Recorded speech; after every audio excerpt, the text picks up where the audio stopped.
don't have to prove it. I don't have to deserve my way into love or connection or belonging. Welcome to the Happiness and Progress podcast. I'm your host, Danielle Craig. I'm an Emmy award-winning journalist, an international speaker, a mom, wife, and you know what I like to say, just a person looking for more joy in the everyday. This is a space where you belong, not because you earned it, not because of your title, your paycheck, or number of kids you have, but just because you are human and you are good. Here we explore progress over perfection, emotional and spiritual wellness, and how to relish the good parts of life that coexist with the not so good parts. This is Happiness in Progress. Hello! The Happiness in Progress podcast is back. And doesn't it feel good? It feels good. Yeah, it does. Okay, so there are a couple of changes I want to tell you about. I'm super, super excited about this. I've been working hard at it. So number one, the theme song. I know you noticed it. My husband reworked the original version to give it an electronic feel. Isn't that kind of fun? It's like upbeat and we're moving. This is exciting. This is life, okay? So thanks to my musician husband. Also, starting now, there is a monthly theme. My goal in creating a monthly theme with all of the podcast episodes is that when you listen, you are actually going to see some real impacts in your life by the themes and things you are listening to on this podcast. To go along with that theme, every single month, there will be a brand new workbook. It is a workbook companion to the month. You can get that workbook by heading over to Patreon and subscribing there. There are different levels. You'll see them. And it's really exciting because in this workbook, there are going to be spots for journaling pages. There are going to be journaling prompts. And then every episode with a guest this month has 2 different activities that you can kind of bring into your life. And again, my goal with this is that this podcast and the lessons that you've learned here and that you will go on to learn here will kind of become ingrained in your life. If there's something you hear and you're like, how do I implement that? This companion workbook will allow you to do that. So the links are in show notes. Go head over to Patreon, subscribe there, and then you'll get that workbook sent to you every month. So, oh my goodness, that's exciting. Also, I'm going to let you guys in on a secret. Okay, some people already know, but this is a very exciting secret. One of the things I've been working on while I've been away and the podcast has been on a hiatus is a book, a real live, so many pages, so many words book. And that is going to be coming very, very soon. So stay tuned for that. So I think now is the time that I want to tell you what this month's theme is. This month's theme is resetting.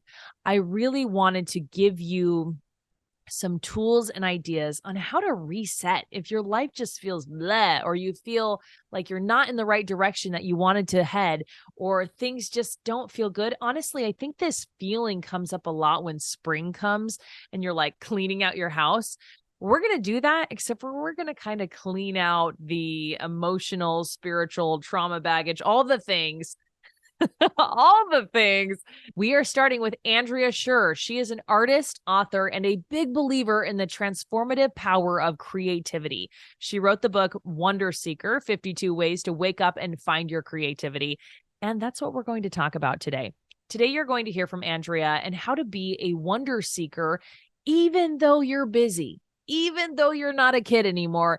We're going to talk about how wonder and the messiness of life can coexist, how to shift our attention to the positive from the negative, finding wonder every day and the impact that can make in your life. So let's get to it. Andrea, thank you so much for coming on the podcast today. I really appreciate it.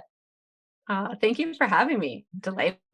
I'm so excited we get to talk about your book because I love how you put it together. It's so beautiful. And we're going to talk a little bit about the formatting because it supports the wondering of the world.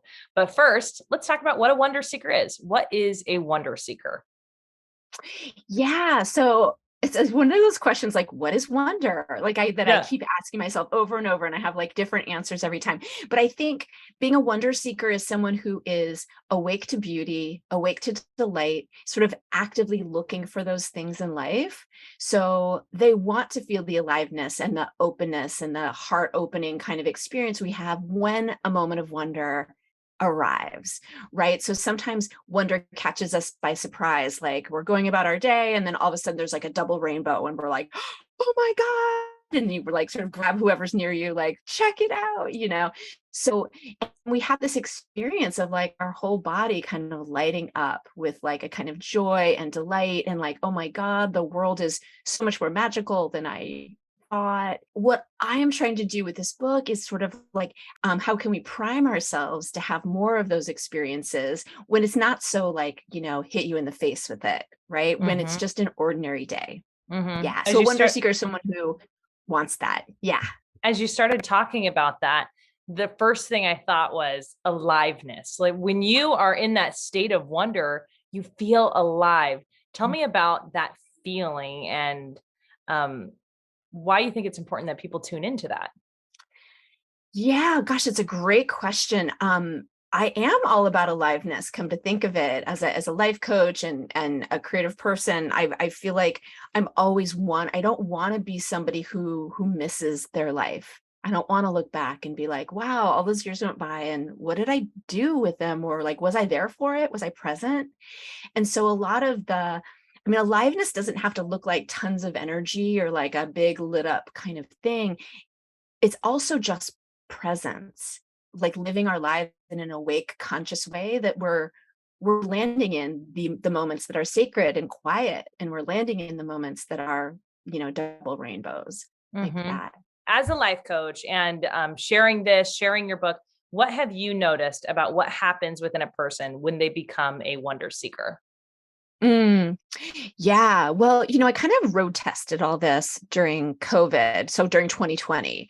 So I got my book deal right at the beginning of COVID, like about a month into our quarantine time. And so I was really like, okay, I want to protect the energy of this book. And the world is a total, chaos. And everyone's afraid and everyone's anxious. It's very uncertain. And it still is in a lot of ways, but it was really like, acute at that moment. And I thought, okay, what is it to kind of know what's going on in the world and not be stepping over and not feeling some of what's happening in the world, but also knowing that we can direct our attention toward other things because there's always a whole other set of things that are happening simultaneously. So Mm-hmm. for me, it was like, okay, so for me to really be committed to this book and to the energy of this book, it's like, what is it to practice experiencing wonder, even inside of like the messiest life, the messiest circumstances, which were very much 2020. Mm-hmm. And my friend Mady, who I saw almost every day, she was in my pod. She was like, "You're the best person to hang out with during 2020 because you're noticing." Like we'd walk down the street together, and I'd be like, "Oh my God, it's so quiet now. You could hear the thrum of the hummingbird wings. I have never heard that before." Right. So like it's kind of like in that way where when you're taught to meditate, you're trying to include all of it. So you're like, okay, I've been sitting here for 10 minutes and my lower back hurts. You could just have that be your whole world and your whole attention. Or you can be like, okay, I can be with this pain in my lower back. What else am I experiencing? What else is here? And I think that's kind of part of this whole idea of being a wonder seeker is like, okay, yes, the world is a show. And what else is here too? What can I include in my experience? So I think and I hope that what the sort of side effect of practicing this sort of wonder seeking is that you experience more well-being, whatever that looks like, more peace, more joy, more well-being. Mm-hmm. How do you think that impacted the way that you moved through the early days of the pandemic, writing this book and being in tune with wonder? Yeah, well, I was asking myself this question of like, okay, how do we create better conditions for wonder to happen? How do we create conditions for magic to happen, right? And how do we prime ourselves? And I think one way is that I actively looked for places like where's joy happening? And the place I found joy happening was at the dog park up the Mm. street. And even though I don't have a dog, I started going to the dog park at the magic hour because it's like so pretty out. And that's where all the neighbors were hanging out because it's outside. And the dogs were in their total joy. Right. And I still go to the dog park, however many years later, that's still part of my world every day.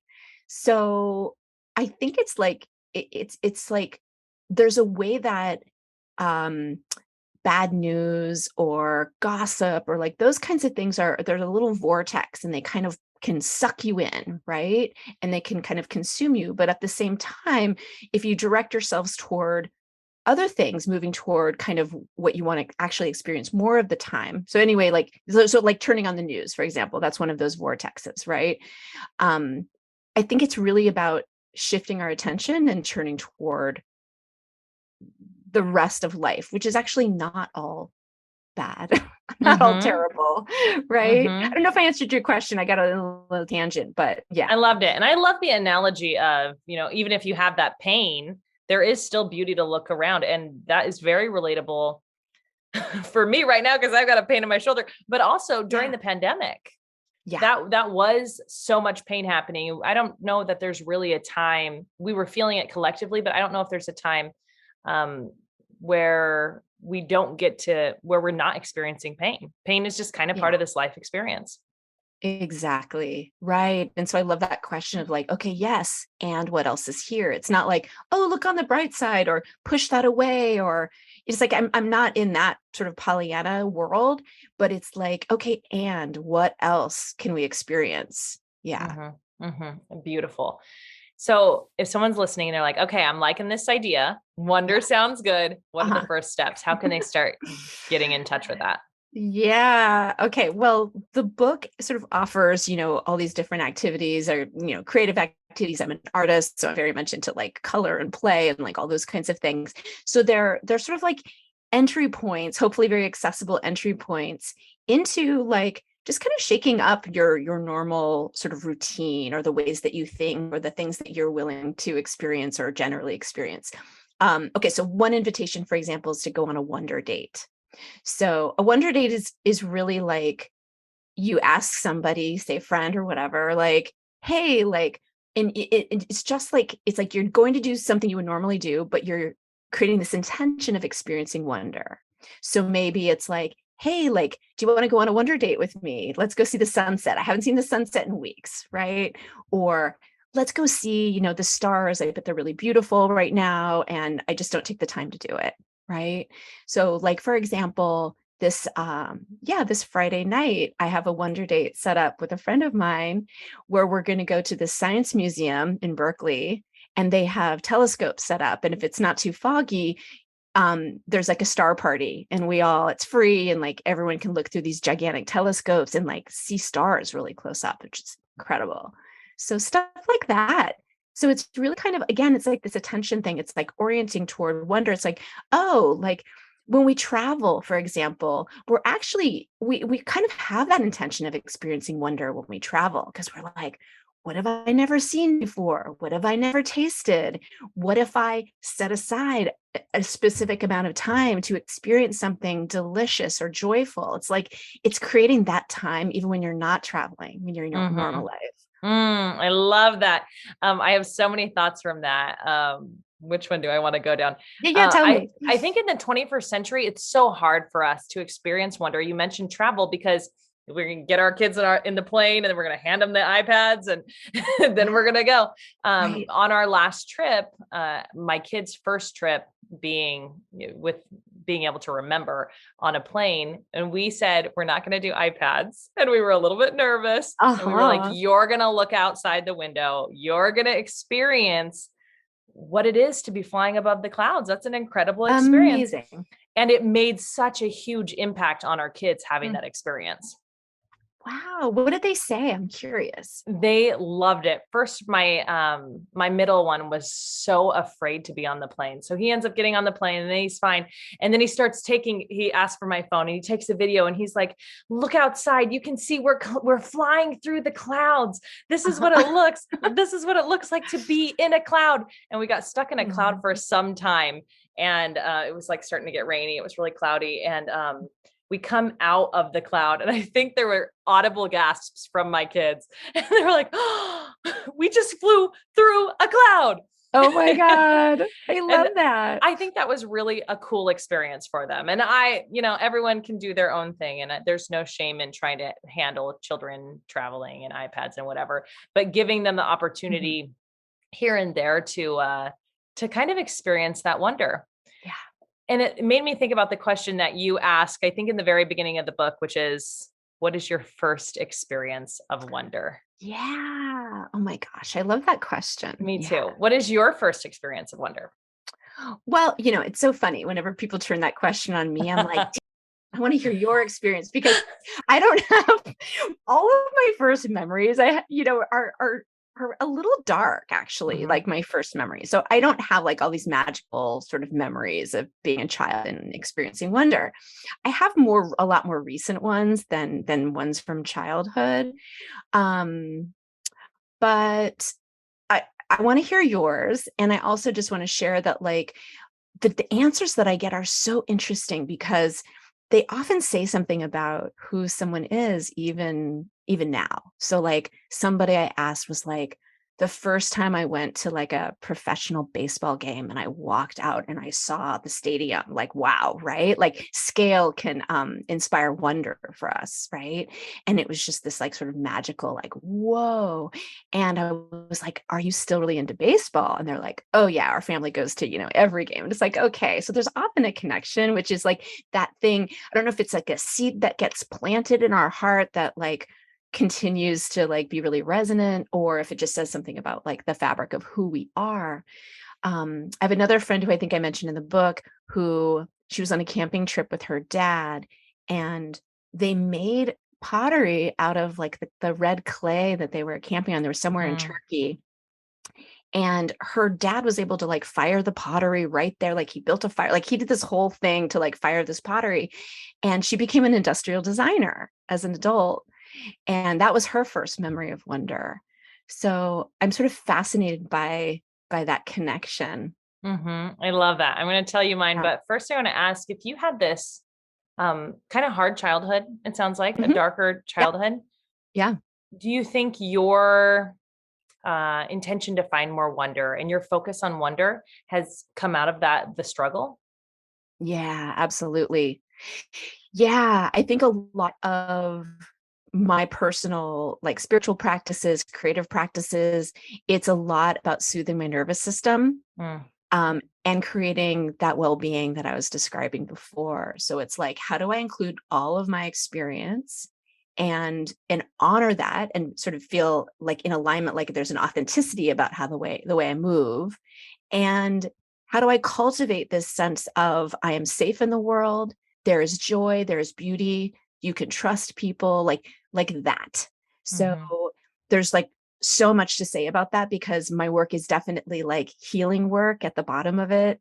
I feel like I'm a healer and a storyteller, like even beyond, all the other things that I sort of identify as. But yeah, all these things were really born from a place of wanting to feel both safe and happy to be here. And I think when you feel the reverence of like, say, the double rainbow or the night sky, and you're like, wow, you do feel this sense of like, I'm in this beautiful place and there is magic here. And like a sense of connection to just something much bigger and a kind of goodness. That's really beautiful. Really beautiful. Thanks for sharing that. Yeah. My first experience of I had a couple that came to mind. One, I was looking out the window. I honestly can't even remember what I was looking at. It was the morning hour. It was like misty. I'm looking out the window and I cry. And I'm Oh, like, it is such a beautiful world. oh, how old were you? I was young. I think I was probably kindergarten age. And Wow. I have another memory, which is just like involving people. And I love that you mentioned that you can trust people, because I think that's something Mm, where healing has had to occur for me, is trusting other yeah, people. yeah. And one of my early memories of wonder is being part of feeding the homeless and seeing the Wow. gratitude Mm, in the faces of people who were receiving food. And that was just like, mm, my heart exploded in that mm. kind of thing. I think I was fourth grade at that time. Wow. So when you were talking about healing, I think what you're doing with this work of bringing people to wonder, I Mm, think it is so healing, because when you're starting to make these connections and finding wonder in all of these different places that you talk about in the book, um, you can start healing in those different places, like trusting people, yeah. seeing humanity, Mm, seeing the wonder in being alive. Love that. yeah.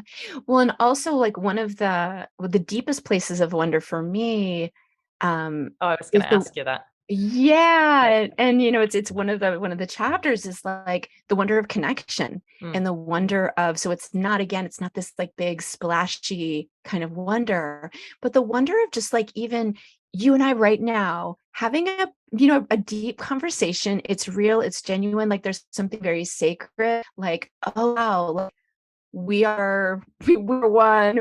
Yeah, I live in Berkeley, so I'd say we are one, you know, but like there's something sacred about deep connection between people, and you experienced it when you were having that experience in fourth grade of feeding the homeless, right? It's like that that is a kind of wonder on its own. Yeah. yeah. One of my favorite parts is you talk about um, experiencing wonder in yourself. And I don't have the chapter pulled up, so I'm not remembering exactly how you, I think it's called the wonder of you. the wonder of you. Yeah. And I just want to read this small part. Okay. Um, you write, you are so much more powerful than you realize. We have so many negative thoughts that get in the way. You're doing it wrong, you're failing, you should be doing more, you should be different. But really, we are so powerful and tender at the same time. End quote. I think this chapter I loved so much, because we're Mm, so mean to ourselves, and we can really just take all the emotions out on ourselves. And I thought this was so important. When was it that you realized that it was important to find this wonder within ourselves? mm, that's a great question. Um,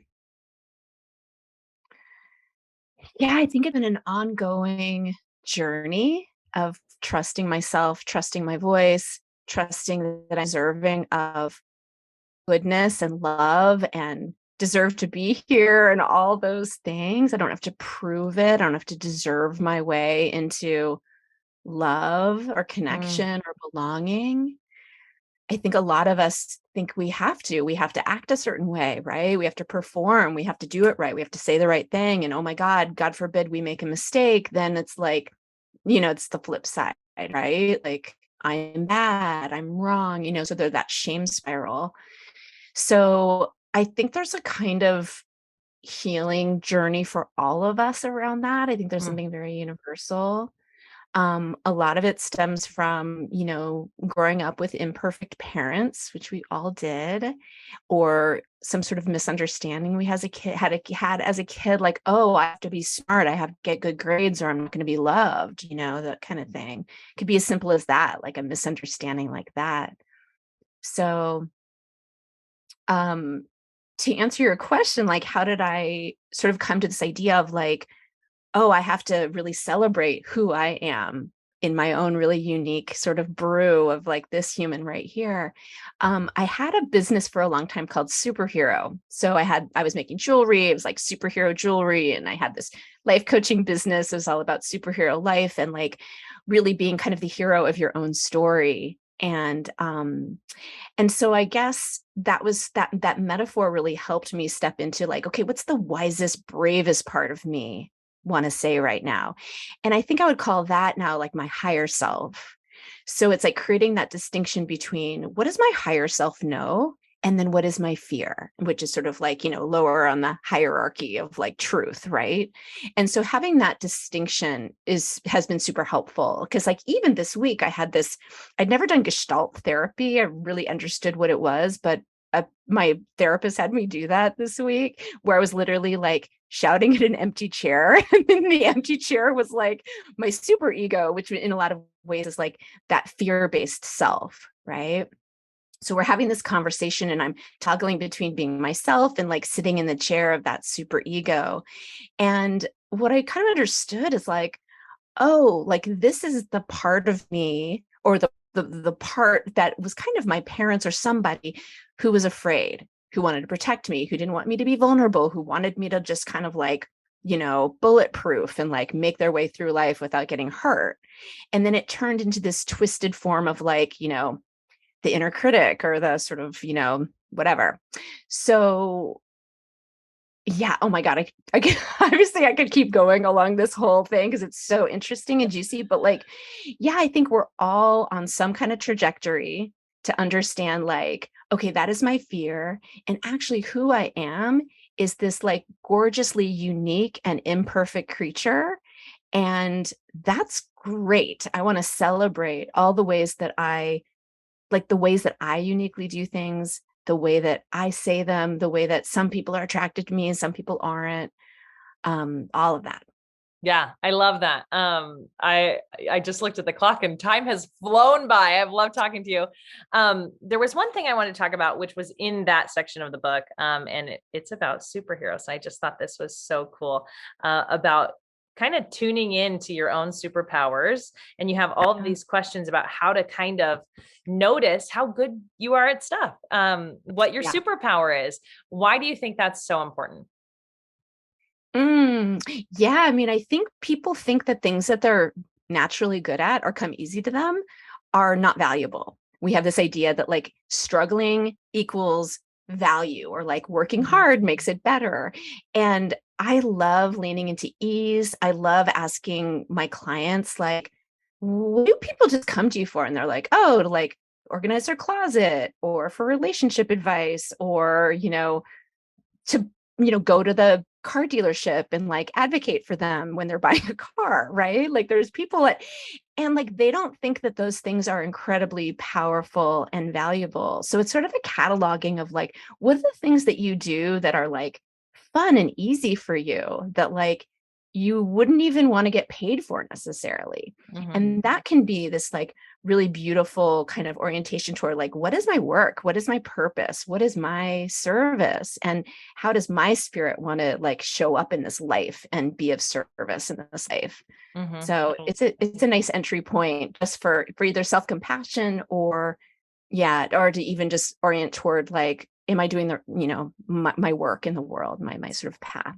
Start noticing how amazing you are as an individual. Yeah. I did want to talk about the format of your book, because when I opened it, I was like, oh my goodness, this is beautiful, because you include your photography. Tell me a little bit about, when I was looking at it, I was thinking, this shows me this is all about wonder. The book is about wonder. The format supports that as well. I appreciate that. It's interesting because it goes along with the conversation that we were just having. So like, I'm like, oh, this is what a book looks like. And I'm weird. And it shouldn't have so many parts. And maybe it shouldn't have all my photography. Like maybe it shouldn't have all these things that I love in one place. I should be more, specific, or, like, so we have these ideas. And it was really like, this is how my brain works. It's like a festival.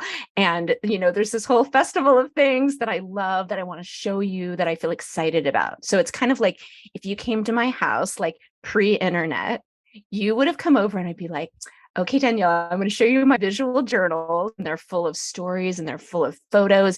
And like, I'm going to be like asking you questions about your life. And like, do you have any memories of doing this or that? So it's kind of like, in a way, it's like a big play date with me. And also, I think the other thing is I'm not someone who teaches through like, hey, I've got all the answers and I'm a guru and I'm going to tell you all the things. It's like, no, like, we're going to share stories. I'm going to ask you questions. You are going to have experiences, and then you're going to live into these truths that I'm living into also. I don't have all the answers. I'm asking myself these questions. Like, wonder feels really awesome. joy does too. How do we create more of it? How do we prime ourselves to have more of it? Yes. I got that feeling from Oh, looking at the good. book, but also now I'm like, should I drive down to Berkeley? I'm not that far. Can we have the play date? We should have a wonder date here in Berkeley. You're not far. The last question I like to ask all my guests is, what is your number one tip to finding more joy in the good, the bad, and the in-between of life? Ooh. Oh gosh. Number one tip to finding more joy. The first thing that comes to mind is asking for help. Mm, And asking for help isn't necessarily like literally like, hey Danielle, can you help me with something? It's often just sharing what's hard and not shaming yourself for what is hard or thinking that you're burdening somebody with what is hard, but saying like, hey, like someone says, how are you doing? And instead of saying, oh, I'm fine, and your voice kind of goes up many octaves, it's like, that's how I know I'm lying is when I do that. But being like, things are okay. I'm kind of like struggling around this one thing. And usually people are like, curious, like, tell me more. And mhm. then, and I think that has been, I think it's something that we're all doing more and more of in this generation. But I look at like my parents' generation, and they weren't given permission to do that. And they really shut down. And so I'm just always trying to normalize, like even in this podcast, I'm sharing some stuff that's a little more intimate, maybe, or vulnerable. And it's kind of a muscle that we strengthen, but it's like emotional hygiene. It's like when we can even just speak into like, wow, that was hard. I just went on this date. This has happened recently. I went on this date a couple of weeks ago. And in the middle of the date that I thought was going really well, he's like, yeah, I'm not feeling any chemistry with you. Oh no. It's just like, oh my God, I'm so mortified right now. And I was like, okay, so there was a whole thing about like, why did he do that in the middle of the day? Couldn't he have waited till the end? But like, whatever. But I went to the dog park, and one of my 70-year-old friends at dog park, I was just like, hey, like this thing happened. It's still really in my system. Can I tell you about it? And I cried a little with him. He was great. And then I was good. And it's just like, Mm. if we don't move that stuff, it does carve out space for joy when we can move that energy. But if I just held on to that and I was like, God, I'm really ashamed that like nobody likes me and blah, blah, blah, then it gets corrosive and kind of sticky in our system. That is So, huge. So thank you so much for mhm. granting that permission Yeah. to move that stuff through here on the Yeah. podcast. Andrea, thank you so much for coming on. I have just absolutely loved talking to you Aw, today. my pleasure. Thank you so much. I hope you loved hearing from Andrea. It really takes me back to childhood when I was a natural wonder seeker and really makes me want to kind of dive back into that. So that's what I'm going to be practicing this week. Also, coming up in a couple days on Thursday morning, you can hear more about what it means to reset and how it doesn't mean that you did anything wrong. It doesn't mean shame on you. How'd I get here? We're going to delve all deep into that. That's coming up for you on Thursday. Don't forget, if you want the companion workbook to go along with this, all you have to do is subscribe on Patreon. And if you want Andrea's book, WonderSeeker, you can find the link to that in show notes as well. Thank you so much for being here on Happiness in Progress.